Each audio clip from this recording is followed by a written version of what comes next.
నమస్కారం అండి అందరికీ. Welcome to my YouTube channel Shri Manju spiritual videos. మనం ఈరోజు వీడియోలో కొత్త టాపిక్ శ్రీ విద్య పంచదశి వివరణ గురించి తెలుసుకుందామండి. చాలా క్లుప్తంగా ఉంటుంది, అందరూ చూసి తప్పకుండా అర్థం చేసుకోగలరని నేను కోరుకుంటున్నాను. తప్పకుండా చూడండి.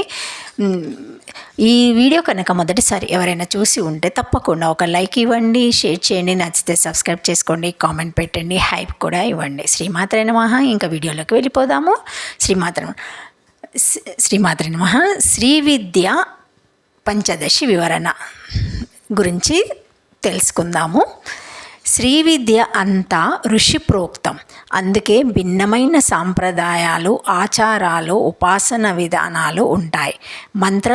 మంత్రాలలో కూడా చాలా తేడాలు ఉంటాయి. ఈ విషయాన్ని మనము గమనించుకొని శ్రీ విద్య ఉపాసన చేసుకోవాలండి. మనము శ్రీ విద్యలోని సాంప్రదాయాలు, ఆచారాలు అన్నీ గొప్పవే. గురువులందరూ కూడా గొప్పవారే. శ్రీమాత్రే నమః. శ్రీ విద్య. శ్రీ విద్య అంటే బ్రహ్మ విద్య, ఆత్మవిద్య, మహావిద్య. శ్రీ విద్య కామసేవిత అంటోంది లలితా సహస్రం. శ్రీ విద్య అనేది మహావిద్య, అంతకు మించినది ఇంకేదీ లేదు. ఇది ఆత్మవిద్య. ఆత్మ అంటే పరమేశ్వరుడు, పరబ్రహ్మ అని అర్థం. ఆ పరబ్రహ్మని గురించి చెప్పేదే శ్రీ విద్య, అదే బ్రహ్మ విద్య. చరచర జగత్తంతా కంటికి కనిపించని దివ్యమైన శక్తితో నడపబడుతున్నది. ఆ చైతన్య శక్తి యొక్క శాస్త్రీయ నామమే బ్రహ్మము. అది మధ్యంతరాహితమైనది, సృష్టి స్థితి లయలకు కారణమైనది బ్రహ్మము. జగత్తులో దేని గురించి తెలుసుకుంటే అన్ని విషయాలు తెలుస్తాయో అదే బ్రహ్మము. ఈ జగత్తులో సర్వము బ్రహ్మమయము గాను, ప్రాణమున్నవి, ప్రాణం లేనివి, చలనములున్నవి, చలనం లేనివి అన్నీ బ్రహ్మమే కదా. చందకోపనిషత్తులో చెప్పినట్లుగా దశ దిశలు బ్రహ్మము. నదీ నదాలు, అడవులు, కొండలు, ఎడార్లు, రాజులు, రాజ్యాలు అన్నీ బ్రహ్మమే. భూలోకంలోనే కాదు, ఆకాశంలో ఉండే సూర్యుడు, చంద్రుడు, నక్షత్రాలు, మెరుపు తీగలు అన్నీ బ్రహ్మమే. అంతేకాదు, ఈ శరీరంలో ఉన్న ప్రాణము బ్రహ్మ, దృష్టి బ్రహ్మ, శ్రోత్రం బ్రహ్మ. అంటే చరచర జగత్తులో బ్రహ్మం కానిది ఏదీ లేదు. సర్వం బ్రహ్మమయం. ఆ బ్రహ్మమే సాకారము, నిరాకారము అని రెండు రకాలుగా ఉన్నది. ఇందులో సాకార బ్రహ్మ ఒక్క ఆకారం కలిగి ఉంటుంది. ఇతర జీవులకు మళ్ళనే దానికి కూడా కాళ్ళు, చేతులు, మిగిలిన శరీర భాగాలు ఉంటాయి. ఒకసారి ఇది మానవాకారంలో కూడా ఉంటుంది. దీనే అపార బ్రహ్మ అని కూడా అంటారు. ఈ అపార బ్రహ్మ పరమపదంలో ఉంటుంది.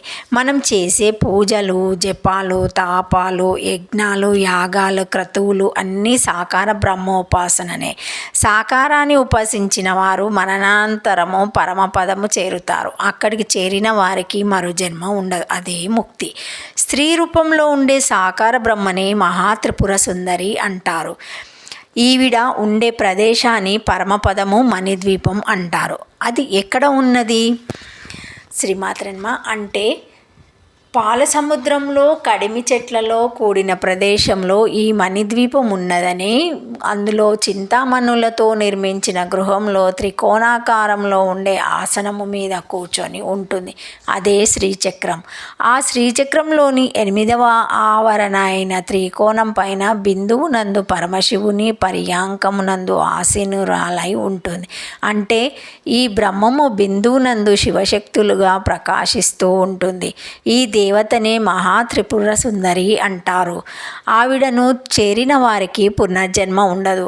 ఆ దేవతను అర్చించడానికి చెప్పే పద్ధతులే మంత్ర, యంత్ర, తంత్రాలే శ్రీ విద్య అనబడతాయి.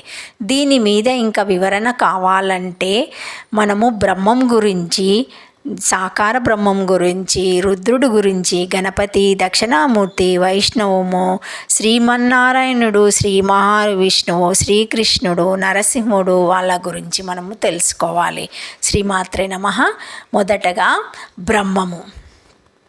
బ్రహ్మం అంటే చరచర జగత్తంతా కంటికి కనిపించినటువంటి చైతన్యంతో నడిపించబడుతున్నది. దాన్నే బ్రహ్మం అంటారు. ఈ బ్రహ్మము సాకారము నిరాకారం అనే రెండు రకాలుగా ఉంటుంది. ఒకటి సాకారం అంటే సగుణ బ్రహ్మ. దీనికి నామరూపాలు ఉంటాయి. మనం చేసే పూజలు, స్తోత్రాలు, జపము, తపము, హోమము, యజ్ఞము, యాగము అన్నీ దీనికి చెందుతాయి. సకార బ్రహ్మ నివసించే ప్రదేశానికి పరమపదము అని పేరు. సాకార బ్రహ్మను ఉపాసించిన వారు మరణానంతరము సాకార బ్రహ్మను పరమపదము చేరుతారు.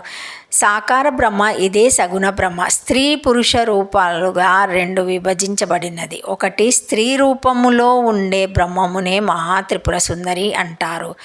ఈమె మణిద్వీపంలో ఉంటుంది. సాధకుడు మరణానంతరము మణిద్వీపం చేరుతాడు. రెండు పురుష రూపంలో బ్రహ్మమును రెండు రకాలుగా చెప్పడం జరిగింది. ఒకటి శైవము, రెండు వైష్ణవము. ఒకటి శైవము ఈయన శివుడని, రుద్రుడని, ఈశ్వరుడని రకరకాలుగా పిలువబడతారు. ఇందులో సగుణ బ్రహ్మ మూడు రకాలుగా ఉంటాడు. ఒకటి రుద్రుడు, రెండు గణపతి, మూడు దక్షిణామూర్తి. ఒకటి రుద్రుడి గురించి తెలుసుకుందామండి. ఈయన గురించి రుద్ర హృదయోపనిషత్తు రుద్రాధ్యాయాలలో చెప్పారు. ఇతనే మనం ఈశ్వరుడు, శివుడు అంటాం. ఇతడు కైలాసంలో ఉంటాడు. ఈయనను అర్చించిన వారు మరణానంతరము కైలాసం చేరుతారు. రెండు గణపతి. అథర్వణ వేదానికి సంబంధించిన గణపతి అథర్వ శీర్షము అనే ఉపనిషత్తులో గణపతి పరమేశ్వరుడు అన్నారు. ఈయన ఎక్కడ ఉంటాడో తెలియదు కాబట్టి కైలాసంలోనే ఉంటాడనుకోవాలి. మూడు